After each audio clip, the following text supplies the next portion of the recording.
infrastruktur di distrik yang bersangkutan. Tapi kan kita akademisi itu cuma di bateria saja, tidak bisa mempengaruhi kebijakan. Nah, kalau pendidikan politik itu berawal dari kebutuhan masyarakat, maka harus ada metode yang dipakai. Bagaimana supaya kita memberikan pendidikan politik kepada masyarakat? Apa metodenya? Pertama, kita menyadarkan bahwa ini ada masalah. Kenapa pemilih kita tidak meningkat? Tapi bersyukur karena setiap bulan ada update terhadap data pemilih. Nah, itu harus diperhatikan. Paling tidak kita buat infografis untuk melihat, oh ya, di bulan ini infrastruktur di distrik yang bersangkutan. Tapi kan kita akademisi itu cuma di bateria saja, tidak bisa mempengaruhi kebijakan. Nah, kalau pendidikan politik itu berawal dari kebutuhan masyarakat, maka harus ada metode yang dipakai.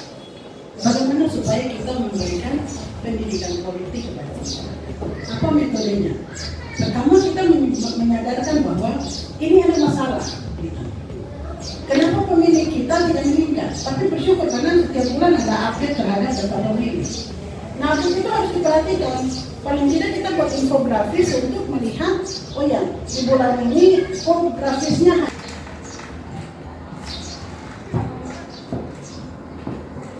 Baik, di sini judul dari presentasi siang hari ini partisipasi pemilih dalam pemilu.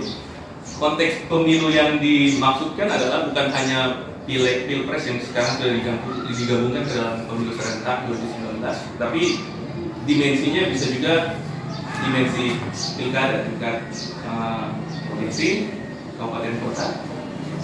Jadi partisipasinya juga demikian. Partisipasi pemilih yang dimaksudkan di sini akan dibahas secara tersirat bagaimana partisipasi pemilih pemula, khususnya di kalangan mahasiswa.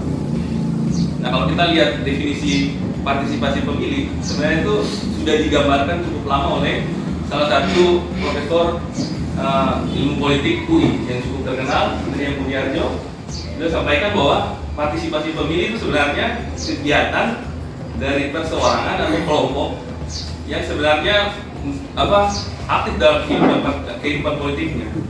Di situ kehidupan politik yang dimaksud bisa jadi adalah menggunakan hak pilihnya untuk pemilih. Masalah yang sangat klasik ya, bisnis as usual ya.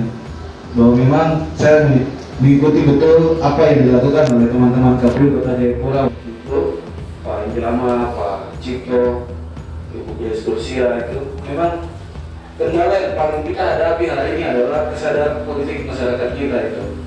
Jujur teman-teman KPU dan jajarannya itu sudah berusaha maksimal, tapi masyarakat kita juga kadang tidak terbuka. Jadi saya tahu persis ketika petugas PPDP itu datang ke rumah-rumah, itu kan karena orang yang kerja dan lain sebagainya, akhirnya mereka tidak ketemu secara tatap muka. Biasanya yang melakukan pendataan itu adalah Pak RT-nya, gitu. Sehingga terkadang Pak RT juga hanya menyerahkan kartu keluarga, biasanya seperti itu. Terus nanti PPDP yang cocokkan di data DPS apa itu, DPS APK. Ya, seperti itu. Nah, kemudian juga rumah-rumah yang sudah didata oleh PPDP itu biasanya tidak ada beberapa rumah yang tidak mau dipasang stiker. Iya, sehingga ketika nanti pada saat hari orang-orang ini ya kemudian bikin masalah biasanya. Jadi ya jujur daftar pemilih, data pemilih itu selalu menjadi masalah waktu sengketa di Mahkamah Konstitusi. Selalu digugat oleh pasangan calon, begitu. Dan namanya daftar pemilih atau data pemilih tahapannya bertahun melelahkan sampai kita harus input di Sidari, masih dipakai itu sampai hari ini masih dipakai ya.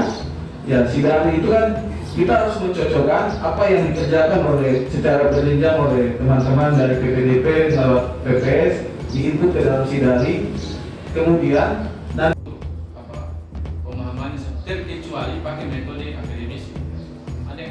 Ada yang namanya pretest awal dan ada yang namanya post test. Sebelum kita jelaskan, kita berikan pertanyaan pretest terkait dengan pemahaman. Setelah dijelaskan, kemudian kita lakukan post test. Itu bisa terukur kalau gitu. Dan persentase sebelum mungkin 15, setelah sesudah dia menjadi 100%. Saya kita tanya, apakah Bapak Ibu paham tentang demokrasi? Pertanyaan itu dipertahankan di sebelum sosialisasi. Tanya lagi. Kalau sampai ditanya 70% sebelum dan sesudah ditanya 30, berarti gagal di sosialisasi.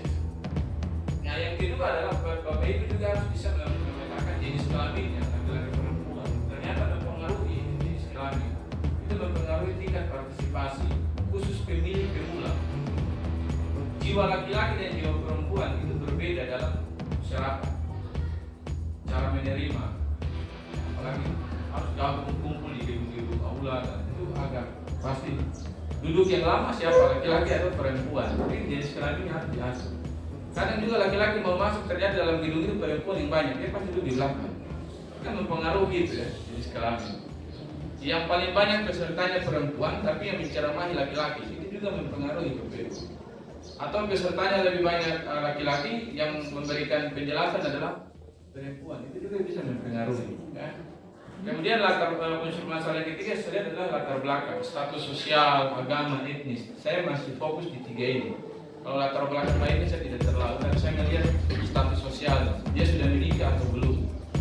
Orang yang sudah menikah dan yang belum menikah, kita ajak untuk meningkat bersosialisasi, itu juga berbeda. Dia mau bertahan, baru dengar, kemudian sudah telepon ini anak menangis, itu dia juga terpengaruh di situ. Kemudian agama, ini juga kita tidak bisa pungkiri ini dalam kajian-kajian politik, apalagi di Indonesia.